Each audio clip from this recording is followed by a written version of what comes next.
Le Premier ministre s'entretient avec l'ambassadeur du Royaume du Maroc et celui de la France en Mauritanie.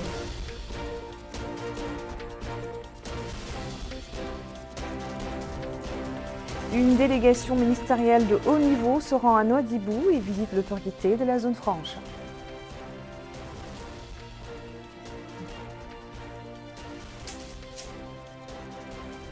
Le département de l'équipement organise à Nouakchott une journée de concertation sur les modèles de charge et les activités portuaires.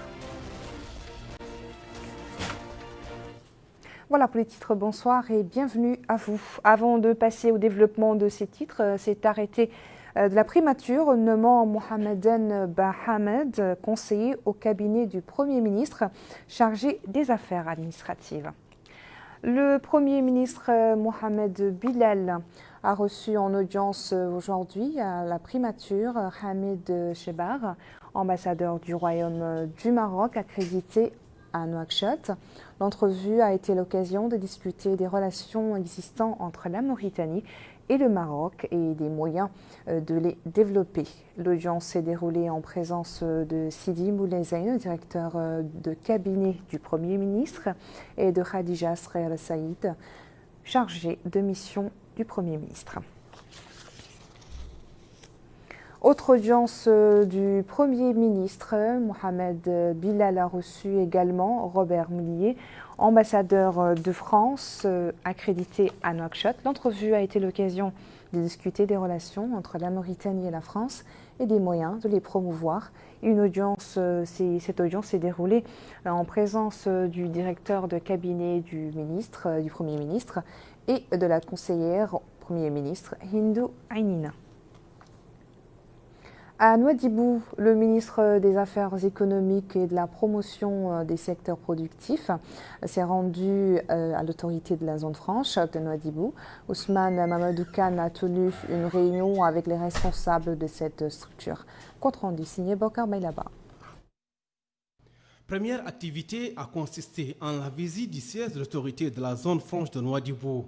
Sur place, la délégation, conduite par le ministre des Affaires économiques et de la promotion du secteur productif, Khan Ousmane Mamoudou, a été édifiée sur le fonctionnement de l'établissement. L'objectif stratégique majeur visé à travers la zone franche est de faire de la Mauritanie et de Nouadhibou en particulier une destination privilégiée tant pour les investisseurs internationaux que pour les opérateurs nationaux. Seconde activité, cette réunion élargie avec les autorités administratives, les responsables de l'autorité de la zone franche, les opérateurs économiques et les investisseurs. Ainsi, les participants ont été édifiés sur les atouts, les avantages et les opportunités d'investissement qu'offre la zone franche de Nouadhibou depuis sa création en 2013. En d'autres termes, il s'agit d'œuvrer pour attirer l'investissement et encourager le développement du secteur privé, développer les infrastructures dans la zone, promouvoir le développement de Nouadhibou pour en faire un pôle de compétitivité et un hub régional de classe internationale. À cela s'ajoute la création d'emplois et améliorer les compétences professionnelles des travailleurs nationaux, donc d'impulser le développement économique et social de la Mauritanie. À Nouakchott où s'est tenu ce matin les travaux d'un atelier de validation de la stratégie nationale de la zone de libre-échange continentale africaine. La rencontre afin de s'assurer de la capacité de la stratégie nationale de mettre en œuvre dans les meilleures conditions l'accord économique de libre-échange africain. Plus de détails avec Abdullah Damaba. Cette rencontre compte s'assurer de la capacité de la stratégie nationale dans le cadre de la mise en œuvre de l'accord de la zone de libre-échange continentale. Elle s'est tenue en présence des membres du patronat et en collaboration avec la Commission économique du continent africain. Mohamed Lamine Ould Zahabi, ministre des Finances, ministre du Commerce, de l'Industrie et du Tourisme par intérim, a précisé qu'il est prévu que cette zone de libre-échange continentale entre en vigueur à partir de janvier 2021. Il a ensuite indiqué que grâce à cet accord, il sera mis en place un marché de 1,2 milliard de consommateurs, ce qui, conclut-il, permettra aux économies du continent africain à se remettre des impacts négatifs du Covid-19. Cet accord de libre-échange continental est considéré par d'aucuns comme le plus important et vaste marché Sa mise en œuvre offre de nouvelles perspectives aux économies du continent. Cette convention entre dans une série d'accords de libre-échange qui ont été signés et ratifiés, parce qu'il faut nuancer, il y a une différence entre la signature et la ratification, avec d'autres zones, que ce soit la ZLECA elle-même ou avec la CEDEAO et avec l'Union européenne, et d'autres accords bilatéraux sont dans le pipe, et particulièrement et notamment avec la Turquie, dont on a déjà terminé et achevé la première phase des négociations. Cet accord, nous l'espérons, c'est que ça va avoir des débouchés extrêmement multidimensionnels et importants sur l'économie en général et surtout en matière de diversification des exportations. Nous espérons que l'exportateur mauritanien, au lieu de vendre son produit sur un marché de consommation de 3 millions, 4 millions de consommateurs, il pourra le vendre sur une échelle de 1,2 milliard de personnes. Donc ça, c'est une chose assez importante. Et également, il y a d'autres projets qui sont en phase de négociation et dans le pipe qui sont également importants, que ce soit en matière d'investissement, en matière de financement et également, surtout en matière de commerce international. Rappelons que l'accord de libre-échange continental a été signé à Kigali au mois de mars 2018.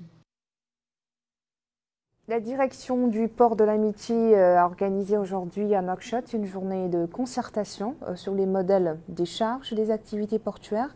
L'activité était présidée par le ministre de l'Équipement et des Transports, Mohamedou Ahmedou Mohamed Bokar Baylaba. Le port autonome de Nouakchott du port de l'Amitié jouit d'une position géographique privilégiée qui le prédestine à jouer un rôle prépondérant dans le commerce international, non seulement de la Mauritanie, mais aussi des pays voisins non dotés de façades maritimes.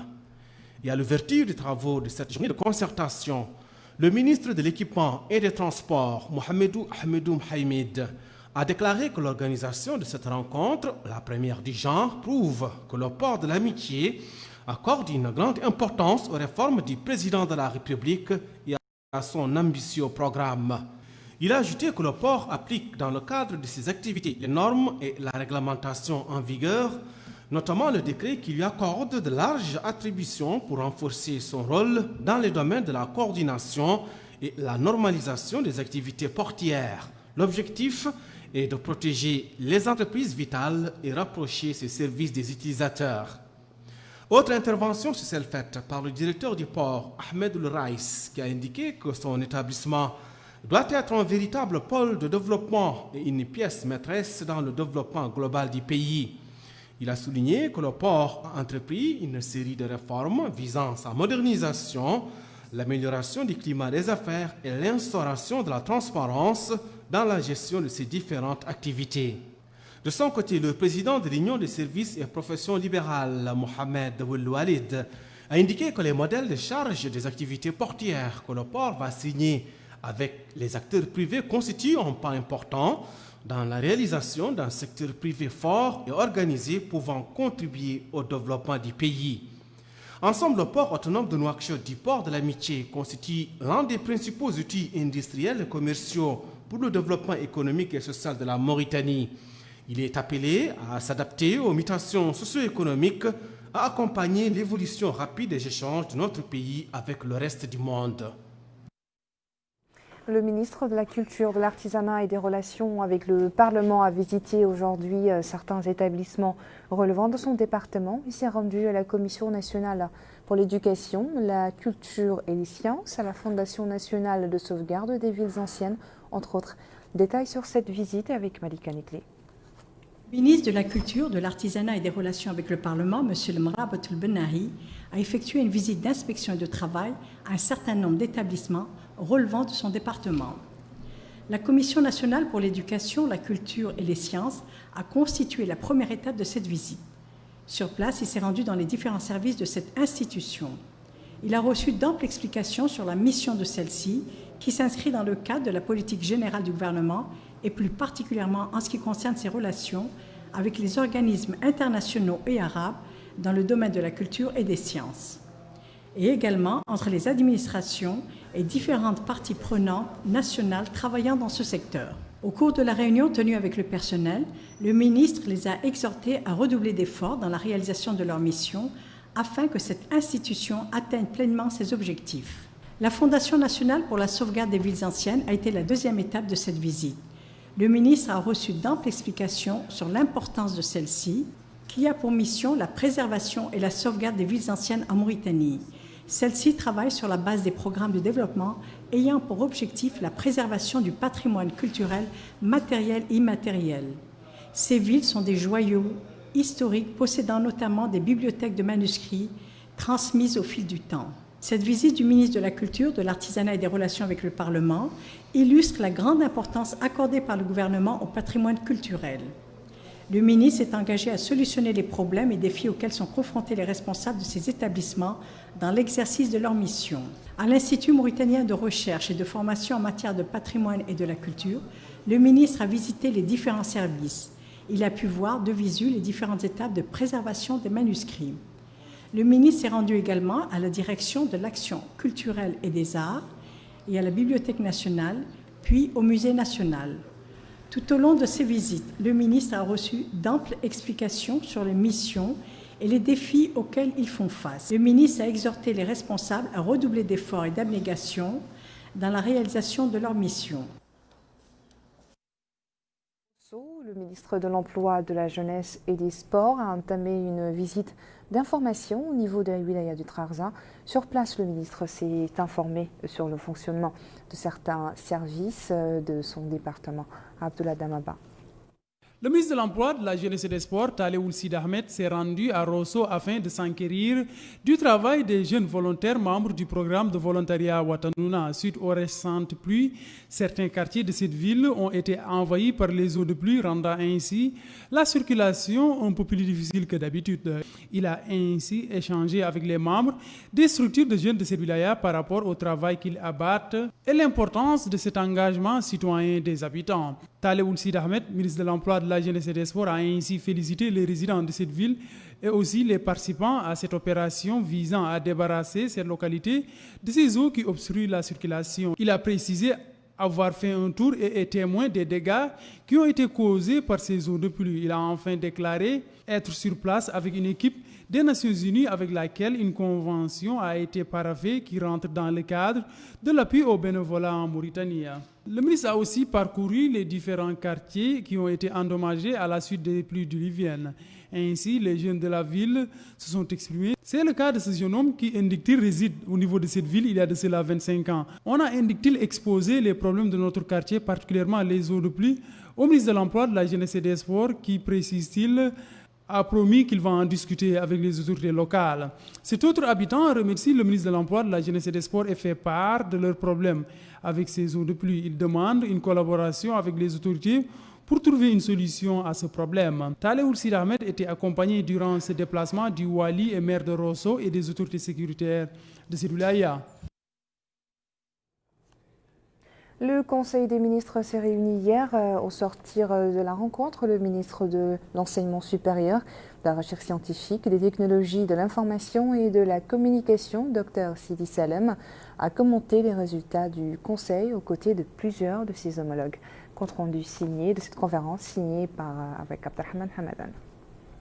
Intervenant les premiers, le ministre de l'Enseignement supérieur, de la Recherche scientifique et des technologies de l'information et de la communication, porte-parole du gouvernement, Sidi Salem, a indiqué que le Conseil des ministres a examiné et adopté plusieurs projets de loi, des décrets et dont un projet de loi relatif aux associations, un second portant sur l'application du Code de passation des marchés publics, ainsi que deux communications des ministres des Affaires islamiques et de l'Environnement. Prenant la parole à son tour, le ministre de l'Intérieur a indiqué que les projets de loi adoptés relatifs aux associations abrogent et remplacent la loi numéro 1964-098 du 9 juin 1964. Selon lui, l'une de ces mesures phares est l'instauration d'un régime déclaratif en lieu et place d'un régime d'autorisation. Ce nouveau cadre juridique est proposé et conforme aux dispositions de la Constitution concernant les libertés d'association et de réunion. C'est afin de faire de l'acteur du milieu associatif un partenaire du développement. Il s'agit d'une réforme que la société a appelée de tous ses vœux, a-t-il ajouté. De son côté, le ministre des Affaires économiques et de la promotion des secteurs productifs a passé en revue les motifs et les objectifs de la modification de certaines dispositions du décret numéro 2017-126 du 2 décembre 2017 portant Code des marchés publics. L'objet du décret, du projet de décret approuvé ce matin, visait 4 objectifs. Le premier, améliorer la transparence dans le processus de passation de marché. Le deuxième, écourter les délais autant que possible. Le troisième, accorder une place au secteur privé national dans la commande publique. Et le quatrième, maîtriser le coût de l'activité de passation de marché public. Donc, le projet de décret approuvé ce matin a cherché à faire aboutir ces 4 objectifs en même temps. Et le Conseil l'a approuvé. Qu'est-ce qui a été fait à cet effet? La première chose, c'est qu'il fallait jouer sur l'organisation du processus de passation de marché public. Je ne dirai pas tous les détails, mais je mentionnerai un point. Dans les faits, depuis 2017, il s'est installé une sorte de confusion entre ce qu'on appelle les personnes responsables des marchés publics, les PRMP, et ce qu'on a créé, qui s'appelle le secrétaire permanent. Le secrétaire permanent, ce n'est pas prévu par la loi, donc il a fallu procéder à l'élimination de cette étape. Le ministre des Affaires islamiques et de l'enseignement originel a présenté sa communication sur la création du prix du président de la République pour la récitation et la compréhension du Saint-Coran.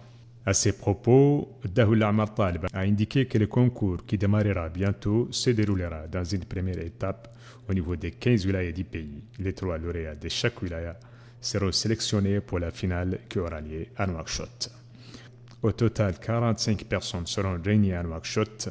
Le prix se compose comme suit: 5 millions d'anciens ouguiya pour le lauréat, 4 millions pour les seconds, 3 millions pour les troisièmes. Les autres finalistes auront chacun 300 000 anciens ouguiya. Au sujet des préoccupations soulevées par certains sur la transparence, le ministre a assuré que le jury ne sera composé que d'érudits et des personnalités de bonne moralité.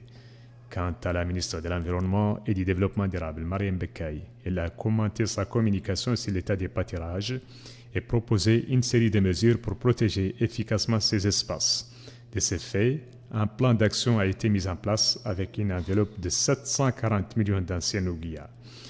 Ainsi, 12 450 km linéaires de parfum dans les wilayas de Derho, de la Saba, du Guidimara, du Gorgol, du Brakna et du Trelza seront construits, et cela va s'ajouter à une campagne de sensibilisation sur l'importance de la préservation des pâturages. Répondant à une question relative au dernier développement de la cause palestinienne, le porte-parole du gouvernement a réaffirmé que notre pays soutient constamment la cause palestinienne et les décisions de la Ligue arabe dans ce domaine.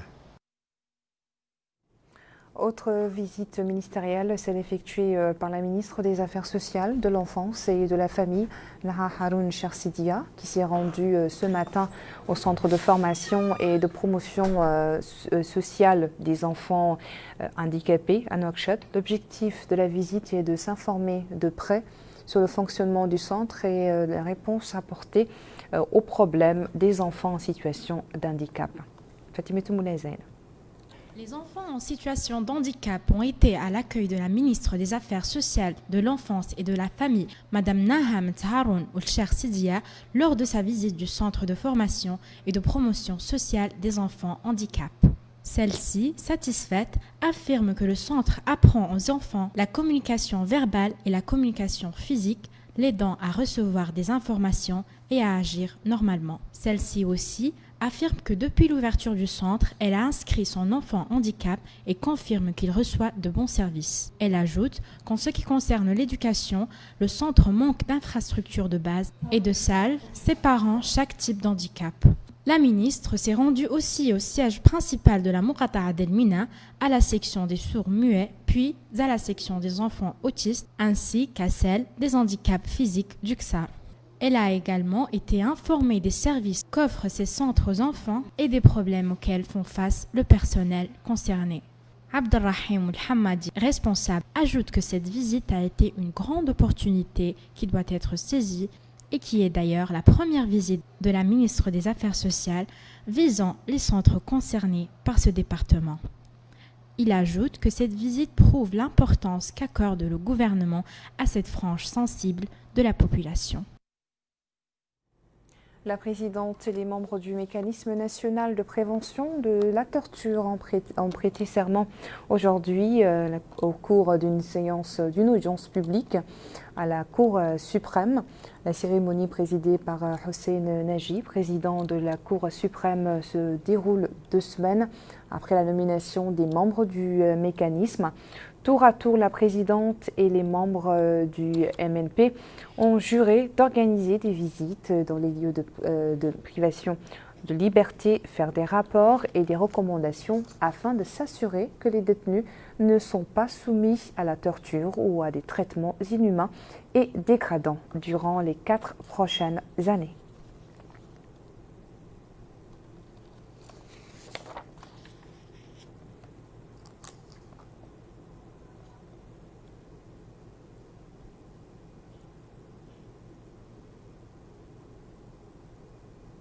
Un séminaire sur les acquis de la Commission nationale des droits de l'homme a démarré ses travaux aujourd'hui à Nouakchott. Maître Ahmed Salem Bouhoubeni, président de la Commission, a indiqué que l'activité vise à rappeler les importants acquis réalisés par la Commission nationale. Bokar Baylaba. À travers cette rencontre, la Commission nationale des droits de l'homme a adressé 3 messages. Le premier adressé à ceux qui pratiquent les crimes de l'esclavagisme en leur affirmant que les peines qui les attendent seront très lourdes et rigoureuses. Le deuxième à l'intention de ceux qui subissent quelque forme d'esclavagisme que ce soit, en les assurant de l'appui total de la Commission. Le troisième message est pour les autorités judiciaires. L'un des points sur lesquels nous voulons axer en agissant aujourd'hui pour la réalisation des droits économiques et sociaux pour les citoyens, c'est d'expliquer aux citoyens que c'est leur droit, que ce n'est pas de la charité qu'on leur donne, que ce n'est pas des cadeaux qu'on leur donne, c'est leur droit. Et c'est ainsi qu'ils doivent les concevoir. Ce qui signifie aussi que ça n'a pas de contrepartie. Nous avons l'intention d'être porteurs des voix, de porter la voix des plus vulnérables et des personnes dont les droits sont menacés. C'est ça un petit peu cette aussi force de proposition et de vision alternative qu'on veut avoir. Nous sommes aujourd'hui dans une situation très confortable.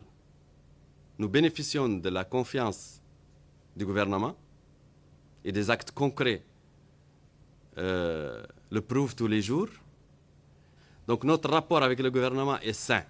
Nous sommes le conseiller du gouvernement qui nous écoute et qui agit en conséquence. Mais nous sommes aussi celui qui tire la sonnette d'alarme de plusieurs façons dès lors que les droits de l'homme sont violés, parce que c'est ça notre mandat. Et c'est comme ça que nous le concevons. Je pense aussi que notre relation avec la société civile qui est fondamentale, une INDH, ça fait partie de son ADN d'avoir de bons rapports avec l'État et d'avoir de bons rapports avec la société civile. C'est pour cela que nous sommes conçus. C'est ça notre rôle, c'est ça notre mission. Administrative, afin de les appeler à traiter avec fermeté tout cas d'esclavagisme présumé en y engageant une enquête.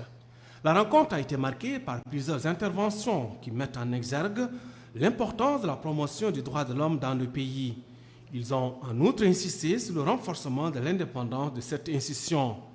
À noter que la Commission nationale des droits de l'homme organisera une caravane le 1er octobre prochain dans certaines wilayas et invite les organisations des droits de l'homme et les missions diplomatiques s'intéressant à ces questions à y participer. La première unité du 5e bataillon de maintien de la paix de l'armée nationale a quitté ce matin Nouakchott, à destination de la Centrafrique. Elle participe aux opérations des forces de maintien de la paix des Nations Unies dans ce pays. Abdelrahman Hamadan. Sur la piste de l'aéroport international de Nouakchott, Moutounsi, cet avion et son équipage se préparent pour transporter les premiers contingents de l'armée nationale à la capitale centrafricaine Bangui pour rejoindre les forces de maintien de la paix de l'ONU dans ce pays.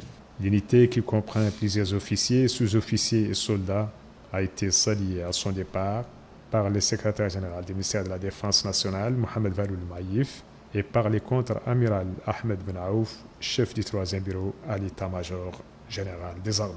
Cette unité de 96 militaires constitue les premiers contingents du 5e bataillon de maintien de la paix comprenant 450 éléments de l'armée nationale dont l'acheminement à Bangui sera effectué durant les mois prochains. Dans une déclaration à El Mauritania, le secrétaire général du ministère de la Défense nationale a indiqué que ce contingent moralement bien préparé a reçu toutes les instructions afin de s'acquitter convenablement de ses missions et de représenter notre pays de façon exemplaire. Mohamed Valoul Maïf a ajouté que les forces armées mauritaniennes sont aguerries à ce genre d'opération et disposent d'une bonne réputation. Il est à noter que la Mauritanie avait auparavant contribué par des unités de différents détachements militaires, gendarmerie et garde nationale aux forces de maintien de la paix en République de Centrafrique qui connaît de temps à autre des troubles sécuritaires. Les services du ministère de la Santé ont enregistré ces dernières 24 heures 14 nouveaux cas confirmés de Covid-19 et 21 nouvelles guérisons. Le département de la Santé précise qu'il a effectué 281 tests, dont 30 tests de suivi. Ces résultats portent le nombre de cas confirmés en Mauritanie à 7346, dont 6865 guérisons. Activité des partis politiques que nous débutons par l'Union pour la République, le programme élargi Eulewiyati, circonstances et schémas de mise en œuvre. Tel est le thème d'un colloque de haut niveau de l'Union pour la République. L'Union pour la République a organisé hier soir à Nouakchott. Dans un discours pour la circonstance, le président du parti, Sidi Mohamed Ould Taleb Amar, président de l'UPR, a indiqué que ce colloque s'inscrit aussi dans le cadre de la matérialisation de l'esprit qui oriente désormais le parti depuis son dernier congrès ordinaire où les congressistes ont adopté le document portant sur le programme Tahoudati du président de la République en tant que programme politique pilote et guide de travail. La conférence a été enrichie par les interventions du vice-président de l'UPR, Yahya Ould Ahmed El-Warf, et du chargé de mission à la présidence de la République, Habib Hamed. À son tour, le parti de l'Alliance nationale démocratique a organisé un colloque, un symposium qui a réuni les représentants de certains partis politiques, des organisations syndicales, des personnalités indépendantes et des représentants de la société civile. Les débats ont touché tous les secteurs de la vie du pays. Les interventions portaient sur la nécessité de soutenir les résultats des travaux et de la commission d'enquête parlementaire avec l'appel à tenir pour responsables ceux contre lesquels des accusations de corruption et de manipulation de l'argent public sont trouvées et d'imposer des sanctions prévues dans la loi à leur encontre selon les participants au séminaire. Le président du parti de l'Alliance nationale démocratique a souligné l'importance de ce séminaire car c'est le premier, dit-il, à approfondir les discussions, la consultation sur le phénomène de la corruption. Quant au parti de l'Union nationale démocratique, il a également organisé hier soir une manifestation politique dans le quartier de Darnaïm à l'occasion de l'adhésion d'un groupe politique au parti. La rencontre a été marquée par un échange de discours entre le président du parti et les représentants du groupe. Et toujours dans le cadre des activités politiques, comme le représentant parlementaire Biram Ould Abeid a organisé ce matin un point de presse à Nouakchott dans lequel il a apprécié l'approbation par le gouvernement lors de sa réunion d'hier du projet de loi autorisant les associations civiles. Le député a rappelé la position inébranlable de son mouvement en faveur du peuple palestinien en tant que toutes les composantes du peuple mauritanien afin d'obtenir tous ses droits et d'établir son État sur les terres avec El-Quds et El-Shaf comme capitale. Plusieurs groupes de malfaiteurs ont été mis aux arrêts suite à l'intervention menée par les policiers des commissariats de Tawarzena. Abdullah Damaba nous explique. De malfrats ont été mis hors d'état de nuire par les limiers des commissariats de la Moukhata de Tawarzena. Ces bandes de malfrats qui sévissaient au niveau de la capitale ont été neutralisées par les policiers des 3 commissariats de cette Moukhata. Chacun de ces différents démembrements de la Sûreté nationale a mis aux arrêts 2 groupes de malfrats qui s'accaparaient des voitures des citoyens opéraient aussi au niveau des maisons et commerces des résidents de la capitale. Sidi Mohamed Oussida, commissaire du commissariat numéro 1 de Tafraxena, a précisé que cette dernière intervention a abouti à l'interpellation de 2 groupes de malfaiteurs au niveau du commissariat de Tafraxena numéro 1. Ces malfrats étaient en possession, après leur arrestation, de plus de 10 millions de guillas. Il a en outre déclaré que ces derniers opéraient au niveau de cibles faciles, dont des maisons esselées ne disposant ni de caméras de surveillance ni de gardiens. Il a enfin indiqué que la police est au service des citoyens et demande leur collaboration afin qu'ils s'acquittent convenablement de leur mission régalienne. Voilà qui met fin à ce journal. Merci à vous de votre attention. Le rappel des titres. Le Premier ministre s'entretient avec l'ambassadeur du Royaume du Maroc et celui de la France en Mauritanie. Une délégation ministérielle de haut niveau se rend à Nouadhibou et visite l'autorité de la zone franche.